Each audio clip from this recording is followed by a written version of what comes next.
आपको पहले बताया था, मैं चैप्टर जो मैं करा रहा हूँ, राइट, जो ऑनलाइन क्लासेस में हो रही है चैप्टर्स, ऑफलाइन में वो रिपीट नहीं होंगे। So you have to focus and concentrate, you should focus and concentrate on each and every single aspect.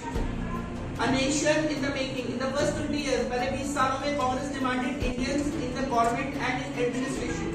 मैंने कल भी आपको ये चीज बताई थी, मैं आज दोबारा बता रहा हूँ कि पहले 20 साल जो थे कांग्रेस ने ये डिमांड किया बेसिकली कि भारतीय होने चाहिए एडमिनिस्ट्रेशन में, right, Indians should be the administration. It wanted the legislative council to be more representative. जब अंग्रेज यहाँ शासन कर रहे थे तो सबसे बड़ी चीज ये थी कि हम लोग ये चाह रहे थे और जो पॉलिटिकल लीडर्स थे वो ये चाह रहे थे कि जो इंडियंस हो वो एडमिनिस्ट्रेशन में। उस समय ब्रिटिश राज में कांग्रेस का ये मानना था कि जितने भारत के लोग पार्लियामेंट जाएंगे, लेजिस्लेटिव असेंबली में जाएंगे, उतना ज्यादा भारतीयों के लिए सोचा जाएगा। That is exactly this said on that particular point of time. More powerful and introduced the prominences where none existed. It demanded Indians to be placed in the higher position in the government. उस समय भी इसी चीज की demand की गई थी। उस समय भी इसी चीज की डिमांड की गई थी कि इंडियंस को हायर पोजीशंस पे लाया जा सके, इंडियंस को हायर पोजीशंस पे रखा जा सके। The demand for the Indianisation, पहला होता है एक वचन और दूसरा होता है द्विवचन, बहुवचन। ठीक है, एक वचन शब्द में जिस रूप से एक ही वस्तु का बोध हो उसे एक वचन कहते हैं। जब हम किसी चीज के एक होने की बात कर रहे हैं वहाँ पे कितने वचन होते हैं? एक वचन होते हैं। और जब एक से ज्यादा की बात की जा रही है तो वहाँ पे बहुवचन होते हैं। चित्र देखकर एक वचन और बहुवचन शब्दों को समझिए। अब यहाँ पे आप देख रहे हैं मछली और टोपी। जब एक है तो वहाँ क्या है? एक वचन। और जहाँ पे आप देख रहे हैं मछलियाँ देखो ज्यादा है और टोपी देखो एक से ज्यादा है, तो उन्हें क्या कहा जा रहा है? मछलियाँ और टोपियाँ। तो ये क्या है? हमारे बहुवचन। ठीक है, तो जहाँ पे हमें पता लगा इससे क्या, जब एक की बात हो रही है तो क्या है? एक वचन, और एक से ज्यादा की बात हो रही है तो क्या है? बहुवचन। जो लिखा हुआ है ना ये 1000 है, उसके बाद पॉइंट में 00 करना है ऊपर लिख के, फिर नीचे लिखना है 497.63, फिर माइनस करना है। ठीक है, 1000.00 माइनस 497.63।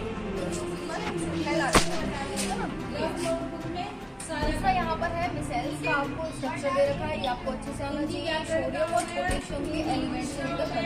ठीक है, अब उसके बाद जो हमारा डार्क डब्बा निकलेगा ना वो किस प्रकार व्याकरण हो गया, इंग्लिश हो गया और रीडर हो गया, ये EVS हो गया। तीनों क्वेश्चन ठीक है, करो। में कैमरा ऑफ नहीं करेगा। चैप्टर निकालिए आप अपना, मुझे दिखाइए कौन सा चैप्टर है जल्दी से। हाँ, कैमरे पर रखिए। ये है पंक्चुएशन। हाँ, पंक्चुएशन है ये। हाँ ठीक है, सब खोल लीजिए आप अपना।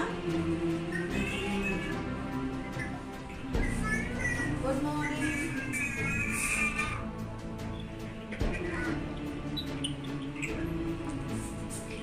पंक्चुएशन में मुझे ही दिखाते रहिए ताकि मैं इसको बता सकूं। सबसे पहले है फुल स्टॉप।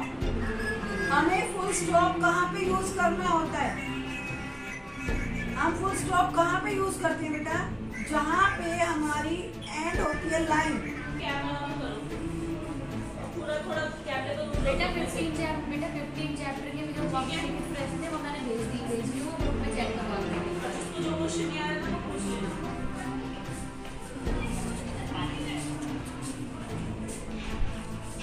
बेटा मैंने जो होमवर्क दिया है अपना अच्छे से करना ही।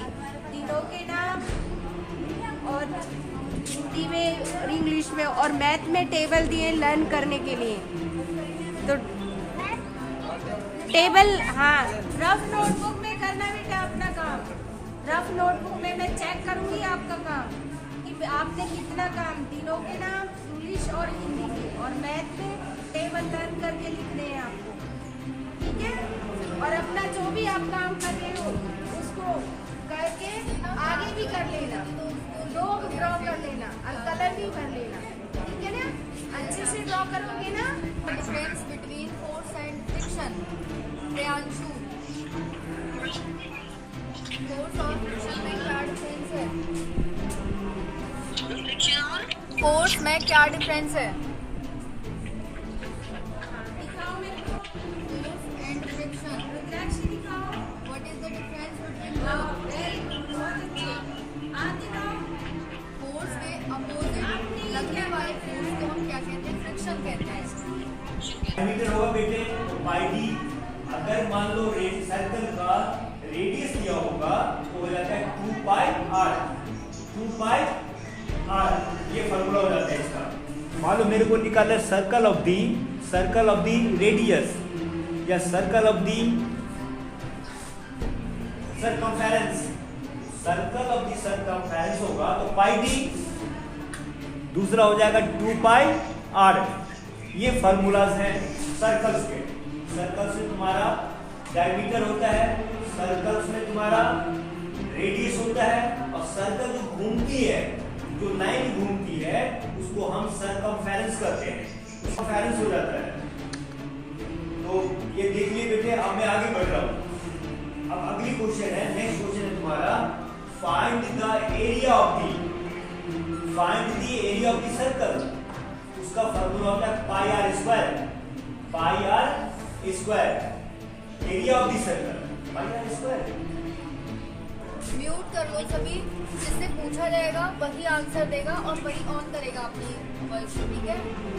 तो कल हमने देखा था यहाँ पर एक्टिविटी के थ्रू। अब एक बच्चा पूछ रहा है कि सेल क्या होता है मैम। कल हमने सेल को फिगर के रूप में भी समझा था कि फिगर कैसा होता है। कुछ नहीं है, 2 लाइंस होती है, एक छोटी लाइन एक बड़ी लाइन। बड़ी लाइन पर पॉजिटिव चार्ज होता है। Has a big house in Mumbai. Mister Sharma का एक बड़ा घर है मुंबई में। तो यहाँ पे जो कमी है वो आपने पूरी करनी है। क्या कमी है? मिस्टर में एम कैपिटल करना है आपने और आर के बाद डॉट लगाना है। Mister Verma has a big house in Mumbai. Mumbai में